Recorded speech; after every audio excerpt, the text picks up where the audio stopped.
করছি আল্লাহ জানে। আয়াতুল মুনাফিকে সালাসা, খেয়াল করেন হুজুর বলে মুনাফিকের আলামত তিনটে। কয়টা? হবে না একটু মুনাফিক চেনেন না? মুনাফিক চেনেন তো? মুনাফিক শব্দ, এই মুনাফিক চিনতে আলামত কয়টা? তিনটা। এক নম্বরে এই যে হাদদাসা কাযাবা, কথায় কথায় মিথ্যে কথা কয়। এত বড় বাগড়ি কিনেন খেতে যে বাগড়ি ঘন্টা, এই বিশাল জুব্বর টাকায় তবলিগি চাইছে। এত বড় দাড়িতে মেহেদি লাগানো, গাড়ির উপরে যায় না, কোকলে দস্তা খায়, 500 টাকার তসবি হঠাৎ হঠাৎ করে মারতে চালে, আবার কথায় কথায় মিথ্যে কথা কয়। আছে না এরকম? ভালো বলে আল্লাহ, এটা মুনাফিক। এটা কি? মুনাফিক। ওয়াইজা তাকাল্লামা ফাজারা, কি বলা হয়? আয়াতুল মুনাফিকে সালাসা, ইজা হাদাসা কাযাবা, ওয়াইদা ওয়াদা আকলাফা, ওয়াদা করে খিলাফ করে। 2 আছে না নাই? ওয়াইদা তুমিরা খান, মুনাফিকের আলামত তোর কাছে আমানত রাখলে কেন করে বসে, লোটন বাটুস্তুত কথা হবে না, আইসে গেছে করে দিয়ে যায়, যা বলছিলাম তার একদিন কবর লাগে বসে আজকে কথা। 3 নম্বরে হলো ইজা তুমিরা খান, তার কাছে আমানত রাখলে খেয়ানত করে। মসজিদের কেশিয়ার, মাদ্রাসার মোতামিম সাহেব, মাদ্রাসার কেশিয়ার, প্রতিষ্ঠানের কেশিয়ার, ওয়ার্ডের মেম্বার, ওয়ার্ড ইউনিয়নের চেয়ারম্যান, যাদের কাছে জাতির আমানত, যাদের কাছে জনগণের আমানত সংরক্ষিত আছে, খুব অ্যালার্ট থাকবেন। বিশেষ করে ফতোয়ার কিতাবের খুঁজে দেখেন, উলামায়ে কেরামের কাছে জানেন মসজিদের আমানত এটা আগুন, হাত দিবেন না, স্পর্শ করবেন না। কেশিয়ার সাহেবদের আমানতের মশলা একটু বলে দিয়ে যায়। যদি মসজিদের টাকা আপনার কাছে থাকে, সাপ্তাহিক খুচরো টাকা কালেকশন হয়েছে, অনেক হয়ে গেছে, এখন এই টাকায় আলাম বানাতে হবে, আস্ত বানাতে হবে। এত খুচরো টাকা থাকলে বয়ে নিয়ে বেড়ানো ঝামেলা, এইটা ইচ্ছে মতো একা একা বাজারে যাইয়ে দোকানের থেকে ভাঙ্গাইয়া আলাম বানায় আনতে পারবেন না। এর জন্য কমিটির লোকের পরামর্শ নিতে হবে। খুচরো আলাম বানানো, আলাম রে খুচরো বানানো, এটা আপনার একার অধিকার নাই। আপনি যদি এটুকু করেন তা আপনার আমানতের খেয়ানত হবে। সেখানে আমাদের দেশের মসজিদের কেশিয়ার সাহেবরা মসজিদের টাকা দিয়ে মাইয়ে বিয়ে দেয়, মসজিদের টাকা দিয়ে ছেলে বিয়ে দেয়, মসজিদের টাকা দিয়ে নিজে বিয়ে করে, মসজিদের টাকা দিয়ে ছেলেরে মুসলমানি দেয়, মুসলমানির অনুষ্ঠান করে। পরে এসে কয় হুজুর আবারও ডাক্তার আনা লাগবে। ক্যা? গত বছর মুসলমানি দিয়েছে, যে মুসলমানি ঠিকই নেই, আবারও দিতে হবে। ক্যা দেখবে? তুমি মসজিদের টাকা দিয়ে ছেলে মুসলমানি দিয়েছো, ওইটাই নাকি? হুজুর মাইয়ে বিয়ে দিয়েছিলাম মসজিদের টাকা দিয়ে, তাই 100 টাকা 3 চিল্লে বানায় দিয়েছে, 3 তালাক দেওয়ারি। মসজিদের টাকা দিয়ে মাইয়ে বিয়ে দিয়েছিল, বিয়ে টেকবে না। মসজিদের টাকা দিয়ে নিজে বিয়ে করছি, বৌদি ধরে ডিভোর্স দিয়ে টিসিডি যাবে। মসজিদের টাকা দিয়ে দোকানের ক্যাশ বানাইছে, দোকানে আগুন লাগবে। মসজিদের টাকা দিয়ে ঘরে সাত দেশো, সাদের পর ঠাঠা বড়ি শেষ হয়ে যাবে। এটা ইন্নামা ইয়াকুলুনা ফি বুতুনিহিম নার, আগুন খাওয়ার মতো, আগুন খাওয়ার মতো। ওয়াইজা তুমিনা খান, আমানতের খেয়ানত করে মুনাফিক। এরপরে আরেকটা হলো ওয়াইজা তাকাল্লামা ফাজারা, কথায় কথায় ফাটার মতো কাজায় গালাগালি হলে বকানি দেয়। এই বাংলাদেশের যত বড় নেতা বড় হওয়ার জন্য বেশি বকাবকি শিখতে হবে। ধমাধম করে পাঠার মতো 8টা-10টা মারিয়ে দিতে পারি, জনগণ ভয়তে কাঁপে, বাগানে কাঁপে। অথচ আল্লাহ নবীকে ওটা ফাঁসে, ওটা কি? ওটা ফাঁসে। ওটা কি? যেই নেতা বকাবকি করে ওই নেতা ধরিয়ে ফাঁসে। যে বকাবকি করবে সেবাবুল মুসলিমে ফুসুক ওয়া কিতালুহু কুফর, মুসলমানকে গালি দেওয়া কবিরা গুনাহ, এর কারণে ফাসেক হয়ে যায়। মানুষকে অকথ্য ভাষায় গালাগালি কাজাকাজি করে, 3টে কথা বলে দুটিয়ে দেয় গালি, আর ফাঁকে একটা কয় কথা, এটাও মুনাফিক। এরপরে 4 নম্বর আরেকটা কয়, দিক টাকা কষ্ট হচ্ছে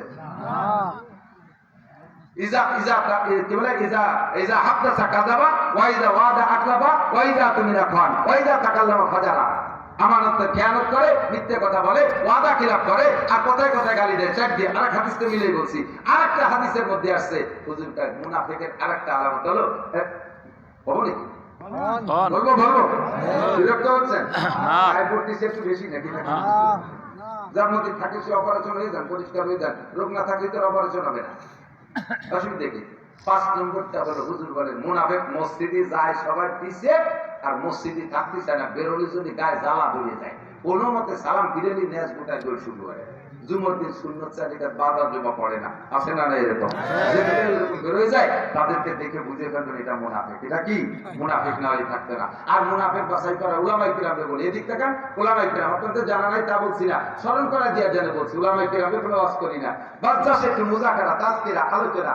আরেকটা মুনাফিক চেনার জন্য আরেকটা আলামত হলো, যেই লোকটা ফজর বা 5 ওয়াক্ত নামাজের পরে, খেয়াল, 5 ওয়াক্ত নামাজের পরে সব নামাজ শেষ হয়ে যাওয়ার পরেই সুন্নাত ফরজ সব শেষ হয়ে যাওয়ার পরে 5 ওয়াক্ত নামাজের পরে সূরা তাওবার শেষ আয়াত 7 বার করে পড়বে, সূরা তাওবার শেষ আয়াত 7 বার করে পড়বে 5 ওয়াক্ত নামাজেই। ওই লোকটার এর বিনিময়ে কয়েকটা লাভ আছে।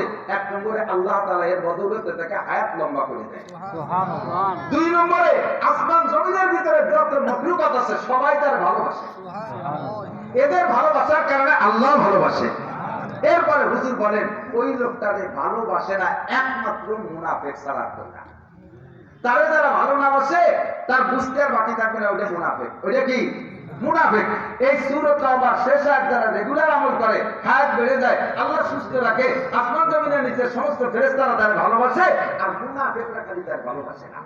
তাহলে আপনি যদি এই আমল করেন আর আপনারা যদি কেউ ভালো না বাসে, আপনি অনায়াসে বুঝবেন ওটা মুনাফিক। আর মুনাফিকের কাছে আমার ভালোবাসা পাওয়ারও দরকার নেই।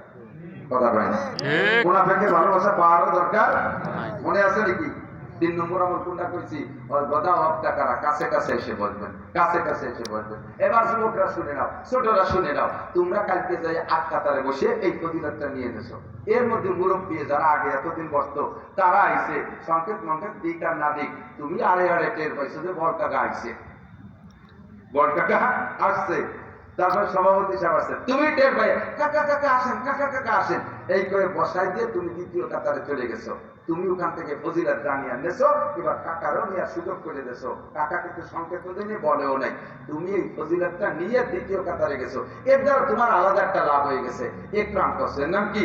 একরাম। আর একরামুল মুসলিমিন, একরামুল মুসলিমিনের ফজিলত হলো তাবলীগে তো শুনেছেন 10 বছর ইতিকাফ করলে যেই নেকি, এই নেকি আল্লাহ তাআলা তোমারে দিয়ে দিয়েছে। সুবহানাল্লাহ। এরপরে তুমি এইভাবে ঠেলা খাতে খাতে 30 নম্বর কাতারের ওই পাশে চলে গেছো। প্রত্যেক কাতার ছেড়ে দেওয়ার সাথে সাথে 10 বছর করে ইতিকাফের নেকি। সুবহানাল্লাহ। আপনি যেন আবার যাই এখন না, এই তুই কাতার ছেড়ে দিয়ে সরিয়ে আমার হলে বস্তিতে 10 বছর ইতিকাফের নেকি দেই, এগুলি সে পাতি পারে, কিন্তু তুমি জিরো, তুমি পাবা না। সব দিক দিয়ে কয়টা হয়েছে? 3 দিয়ে না। 1 নম্বরে গোসল, 2 নম্বরে পোশাক, 3 নম্বরে আগে আগে মসজিদে যাওয়া, 4 নম্বরে ইমামের কাছাকাছি বসা, মনে আছে? 5 নম্বরটা হলো ওয়ালাম ইয়ালগা, মসজিদের মধ্যে বসে কোনো বাজে কথা বাজে কাজ কিচ্ছু করতে পারবে না। একেবারে সাইলেন্ট, মুখে খিল মেরে গোসলের থেকে বাসায় যাবেন, তাও কথা বলবেন না। কোন করতে বাসা থেকে রওনা দিয়ে আসার পথকের সাথে সালাম ছাড়া কোনো কথা দরকার নেই। চুপ করে এসে মসজিদে বলবেন, নামাজ পড়ে বলে চলে যাবেন, কোনো কথা বলবেন না। হ্যাঁ, মসজিদের জরুরি প্রয়োজনীয় ধর্মীয় কোনো কথার প্রয়োজন হলে সেইটুকু প্রয়োজন সাপেক্ষে বলবেন। মসজিদে যে কুসা মারা, ঠেলা মারা, হিট মারা কথা বলেন না। কথা কয় না, খেয়াল করে না। মুখস্থ আরো দিয়ে খাতি পারবা আল্লাহ। তোমরা একদিন বক্তা হবে না, পড়িয়ে লেগে বক্তা হওয়ার দিন শেষ হয়ে গেছে। শুনিয়ে শোনাও রয়ে যদি 2-4 দিন প্রতি পারো। মোবাইল এসে গেছে দেশে, পড়ালেখার আইডিয়ালা বাস হয়ে গেছে।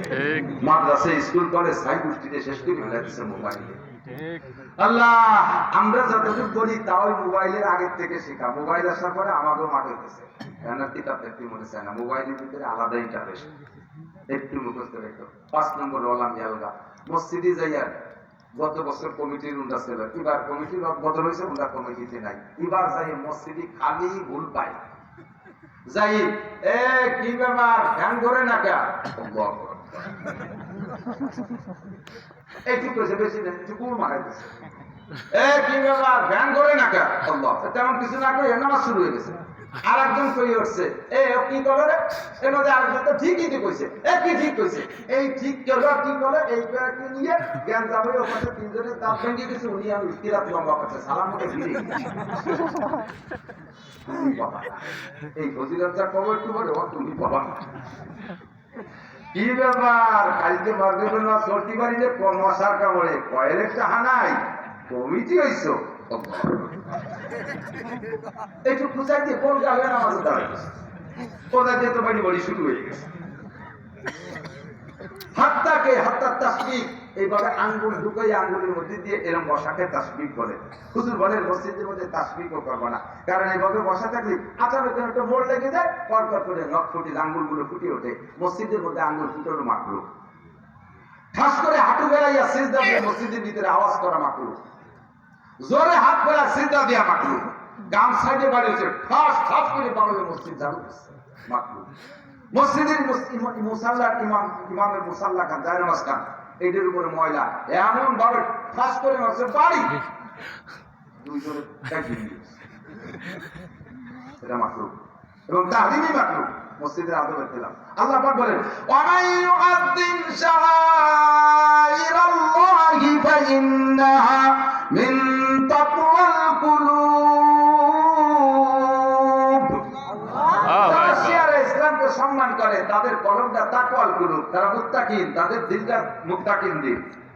আর মুত্তাকিনের লাভ কি? আরে ভাই শিয়ারে ইসলাম মানে কি? ইসলামের নিদর্শন এক নম্বর, হ্যাঁ বুঝে নাই, খেয়াল করেন, শিয়ারে ইসলামকে সম্মান করলে তাকে আল্লাহ মুত্তাকিন বলেছে, বলে না সুবহানাল্লাহ। শিয়ারে ইসলাম কাকে বলে? যা দেখে আল্লাহর কথা মনে পড়ে তারে কয় শিয়ারে ইসলাম। একটা সিনেমা হল দেখলে আল্লাহর কথা মনে পড়ে? এই কথা কয় না রে, সিনেমা খেয়াল শুনতেছেন না? না সেই দেব, সিনেমা হল দেখলে আল্লাহর কথা মনে পড়ে? কলেজ দেখলে তো অবশ্যই নবীর কথা মনে পড়ে, ঠিক না?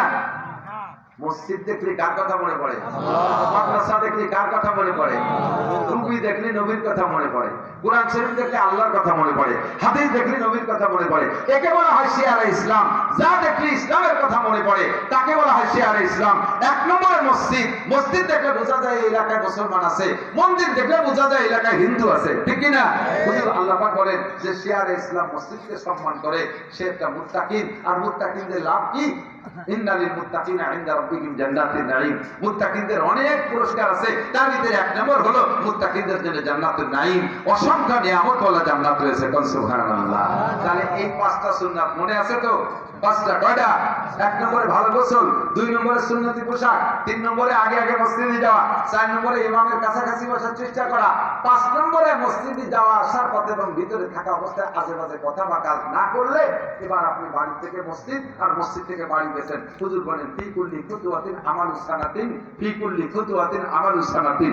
ঘরের থেকে মসজিদে যাওয়া আর মসজিদ থেকে ফিরে বাড়ি যাওয়া, যাওয়া আসার পথে প্রত্যেক কদমে আল্লাহ তাআলা আপনাকে 1 বছর নফল ইবাদতে লিখে দিবেন। সাহাবায়ে কেরাম বলেন মিনাইয়া আমালিন ইয়া রাসূলুল্লাহ, হুজুর 1 বছর নফল কোন ইবাদত? হুজুর বলেন সিয়ামুহা ওয়া কিয়ামুহা, রাওয়াহুন নাসাই, নাসাই শরীফের হাদিস। হুজুর বলেন 1 বছর নফল নামাজ ও 1 বছর নফল রোজার নেকি দেওয়া হবে। কাজেই বলতে চাইছি সেই কথাটা যত জায়গা বলা হয়েছে যে নফল ইবাদতের নেকি দেওয়া হবে, এই নফল ইবাদত কি নফল ইবাদত? সিয়ামুহা ওয়া কিয়ামুহা, লাগাতার নফল নামাজ আর নফল রোজা।